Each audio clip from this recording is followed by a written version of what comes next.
VAIFANUA I le nei fiafi o TALA yo VAIFANUA a le Samoa Entertainment TV nei fo iaso. E o lawa I tangata mai a inga mafio anga e le ai ni o lato fautasi. O lo pati patia le tola langa mai o tu unga fautasi mo sisi ngā fu a tele o le lua o luono a Samoa. Ai o le whaaftai tele lava fo I lea anu o mai tu malo ai o whaalapo te patonga e iai o lato fautasi. Ma tangata fo I o le tālonga ina ua toe ave ia I le whaataua le malo I lea whaanga I le tai a Samoa. Ma moli mawina mai le sunga muli pola le whaatalanoanga ma le office whaasalala o le malo. Langona o lona ia fo inu ma lato tāpena penanga. Mo moli ranga whaamaromranga whaatai la fionga le ripalmia. Ia whaapea le malo le kapeneta ma le whainga maro. Ono o toe le langa ina o le nei whaamoemoe o whaamoemoe le nei e lasi iai ia whaamoemoe ngā fua maro Samoa I tausanga uma. Ai peita ua mou atu rawa. Ua pei rawa ua la le ai se fua o Samoa. A o le nei tūrā ma le whaapsiri. Ua matua I mori le anganga whaatai I le whainga maro ua tūrai mai. Ua toi whaapea o na toi le ranga ina le whaanga tai ia mturanga te o na iai whaamoemoe ngā ia a wā fo I le whaanga kama tai te o na masa ni ai dat nu. O le ngore nei wae re se tamai ngoa. O le ngoe tāua. O le noa fo I le maua se lea whaingo pie. O le ala lea ua o mai ai le noa lea o le fia tau le vasa loa. E a ngā iai ar whaamoemoe te o na iai. Langa o le vasa lava na maua ai le suaparea. Ia e kā ua e le whaingo fie. Sauno fo I muli pola utolu vai aso o whaia tole ninga le au waa. O le tele la o le taimi le sa wha o ngā mole a oina o ta maalo fo o le au waa. Mai unga fono kapeneta I le nei vai aso o wha maonia. Le tofia alo I ai o le fionga ia muli pola le malu maletino teo filo. E avema ofisa sili ul pulenga mtanga ruenga o tiute. Mo le tolu tausanga. O le tamali ilea sanga nue mua. Mtanga ruenga le malo e mai se ai o niso whala poktonga whaavao malo le Pasifika.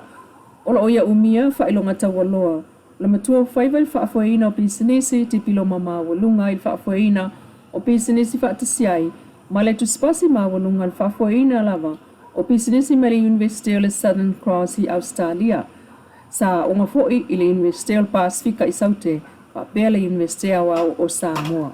O te tamali'i, me le fioanga moa vai usu tua nai ma le au waa. I unga fono lava kapeneta I le neiva yasa o toe tofia. Ia le fionga ya tuitonga Christina Angela te o faitele asi. Ma tausi maa vaenga mo le ofisa o tausi maa vaenga. Alo tata watunu.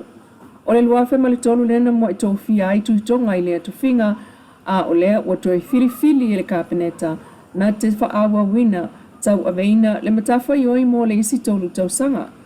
O le tamali I waloa lana tautua I le malo mai te lelo na sila fiel whaatinongo tiu te tau ave o ngā ruenga a le ofisa o tausi mawae ngā Samoa.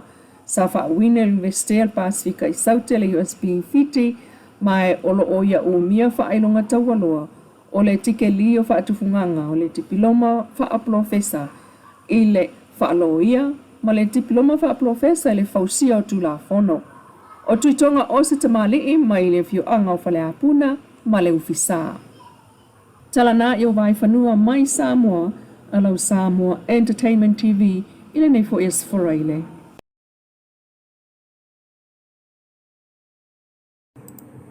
O se tasi o tae au whaamawina I tala whaasolopito le mtanga luenga o leo, whale pui ma leo la tue fuata ina.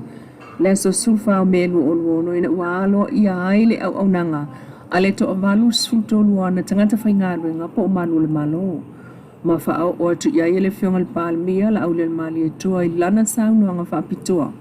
Ua o se tae au e amana iai le au nanga whaataitai ia nei fo I tamali ai mai se o la tau sao I le saunga le mutunga talau tele.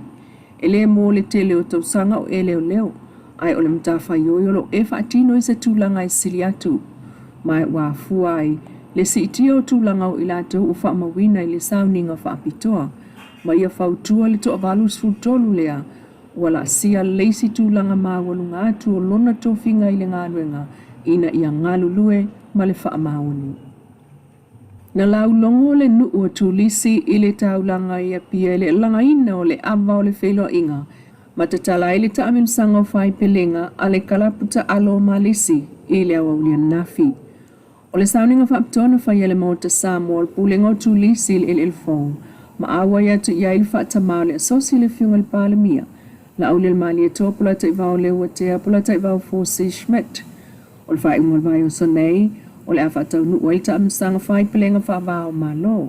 E fitu panga whaapitoa ma le valu panga mo whanau la iti. E le vau le valu i le se fulu tau sanga le mātutua. Aso batu lau whamanianga le tātou o marisi, ia sanga ia ai o tau o nosa. O leo o tau vai, i leo tau tuwa e fiu se tope. Tusi to ama tusi to ta sama ya fiu pa se wa mutu. Wa kama mulu tato vai matu tato Singapura. O le fongo fa mulu vai matu pe. Tato malisi ya mo tato 7 for letter pen. Ya tusi atu no wa tato fuswang. Pero lama ya la pertengi fa ba ba ngai mulu le ola. Ya e so swani mo tato malama wa fa mo. To our overseas guests, we thank you once again for making time to come here and join for our marriage week. We are all married people. O le toile langane, o le ta longa fusu i le tunu malikirikiti Samoa, o nisi au ta longa o tau la mua i le fiunga te itai o le malo i lona tau faa ola mai pea, ma faa wau pei tai. Na ia sao noa aloa ia le te talanga o le faa moe le nei le strofi yanafi, e vi ia le sao ma lisi marolatou nauna o le faa wau pea, ta amilusanga o ta alonga SS i lo tato e tuna u. Pei tai o ta amilusanga leo fusu anga i le faa ungol vai so nei. O wha mawina i fo i le sao o le sunga a to o le tai David Tua o le li i Samoa sa fusu wha profesa wa matulo na sao e fsosoni ati ne ai lea ta longa i Samoa. O lo tu mau la malepongi sao a wala i sawai i vaenga pito i sili o na mana o miaini moli. O vai vau ia i le vau a sau ia opo. Ma le vau tele umilava i le vau samala e ulumpua. O le vai aso taluain tatou to e moli mawina i le matautia o le pongi sao ia vai vau umi le motele. Ma vea o se whaamata umo tangata malanga mai le tu o tane. I vaenga ia i matu o le motu mo sa le lolonga. O afianga o le aitu pongi sao savai. Na moli mawina e le tasi o ainga na pele la tauta vale le vau tele. E pele ta vale ai olo aupo uli wana ole fe e o tamaiti mo fe mea ia il pongi sa al pasese peitai. Wangia mai fesosoni fa apitoa ale malo mo le pulengol ele tise. Matalo si aile o atu le malama ina vaya ngol savai mo na awala tele le vau tele le po. O le tupe fa soso ale malo le tausanga fa tupe lu olu lima lu olu ono. Na tofa tuai ilem tanga luengo ngā luenga tele le malo. Le 5 miliona, lua se lau wafe 5 se lau TALA. E au fiai le 5 miliona mo le pulenga ale le tise le EPC Electric Power Corporation. Mo wana Community Service Applications. Po lana au onanga lea ile tunu e te tau na whaatino. O le pongi sa i o vau tele i vaenga i mātua savai. E le ini mo li o le awala. Ua o se whaamata au ile saunga le mua fumlanga inga usili le whaase fulu tausanga. O wheanga iai matangata malanga i taimi o le po ai maise o taimi o au po uli.